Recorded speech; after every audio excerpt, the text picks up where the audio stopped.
السلام علیکم میرے دوستوں، بہنوں، بھائیوں اور میرے بھائی دوستوں، آج میں پڑھنے والے ہوں شہوت پرست بادشاہ اور لالچی عورت پر قہر الہی عز و جل۔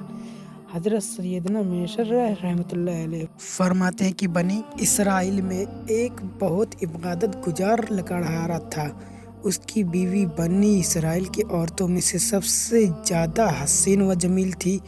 دونوں میاں بیوی ہنسی خوشی زندگی گزار رہے تھے جب اس ملک کے بادشاہ کو لکڑہارے کی بیوی کے حسن و جمال کی خبر ملی تو اس کے دل میں شیطانی خیال آیا۔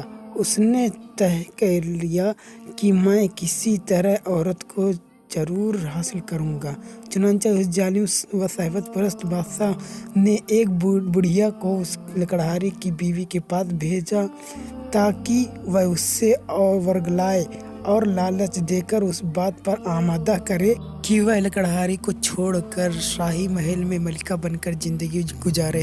چنانچہ وہ مکار بڑھیا لکڑہارے کی بیوی کے پاس گئی اور اس سے کہا، تو کتنی عجیب عورت ہے کہ اتنے حسن و جمال کے باوجود ایسے شخص کے ساتھ زندگی گزار رہی ہے جو نہایت ہی مفلس اور غریب ہے، جو تجھے آسائش و آرام فراہم نہیں کر سکتا۔ اگر تو چاہے تو بادشاہ کی ملکہ بن سکتی ہے۔ بادشاہ نے پیغام بھیجا ہے کہ اگر تو نے لکڑہارے کو چھوڑ دے گی تو میں تجھے اس جھوپڑی سے نکال کر میں اپنے محل کی زینت بناؤں گا۔ تجھے ہیرے جواہرات سے آراستہ و پیراستہ کر دوں گا۔ تیرے پاس ریشم کے عمدہ کپڑے کا لباس ہوگا۔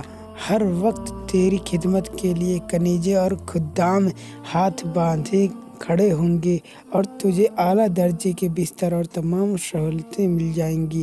بس تو اپنے اس غریب لکڑہارے کو چھوڑ کر میرے پاس چلی آ۔ جب اس عورت نے یہ باتیں سنی تو لالچ میں آ گئی۔ اس کی نظروں میں بلند و بالا محلات اور اس کی آسائشیں گھومنے لگی۔ چنانچہ اس نے لکڑہارے سے بے رخی اختیار کر لی اور ہر وقت اس سے ناراض رہنے لگی۔ جب اس نیک شخص نے محسوس کیا کہ یہ مجھ سے بے رخی اختیار کر رہی ہے تو اس نے پوچھا، اے اللہ عز و جل کی بندی، تم نے یہ رویا کیوں اختیار کر لیا ہے؟ یہ سن کر اس لالچی عورت نے مزید سخت رویا اختیار کر لیا۔ بالآخر لکڑہارے نے مجبوراً اس حسین و جمیل بے وفا اور لالچی عورت کو طلاق دے دی۔ وہ خوشی خوشی بادشاہ کے پاس پہنچی۔ بادشاہ اسے دیکھ کر پھولا نہ سمایا۔ اس نے فوراً اس سے شادی کر لی۔ بڑی دھوم دھام سے جشن منایا گیا۔ پھر جب بادشاہ اپنی نئی دلہن کے پاس حجرہ رسول میں پہنچا اور پردہ ہٹایا تو ایک دم بادشاہ بھی اندھا ہو گیا اور وہ عورت بھی اندھی ہو گئی۔ نہ تو وہ عورت بادشاہ کو دیکھ سکی، نہ ہی بادشاہ اس لالچی و بے وفا عورت کے حسن کا جلوہ دیکھ سکا۔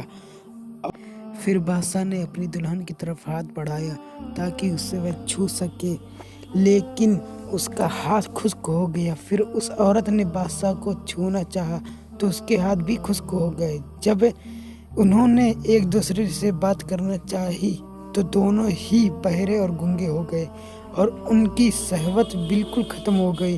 اب وہ دونوں بہت پریشان ہوئے۔ صبح جب خدام حاضر خدمت ہوئے تو دیکھا کہ بادشاہ اس کی نئی ملکہ دونوں ہی گونگے، بہرے اور اندھے ہو چکے ہیں اور ان کے ہاتھ بھی بالکل بیکار ہو چکے ہیں۔ جب یہ خبر اس دور کے نبی علیہ السلام کو پہنچی تو انہوں نے اللہ عز و جل کی بارگاہ میں ان دونوں کے بارے میں عرض کی تو بارگاہ خداوند عز و جل سے ارشاد ہوا، میں ہرگز ان دونوں کو معاف نہیں کروں گا۔ کیا انہوں نے یہ گمان کر لیا جو حرکت انہوں نے لکڑہارے کے ساتھ کی میں اس سے بے خبر ہوں؟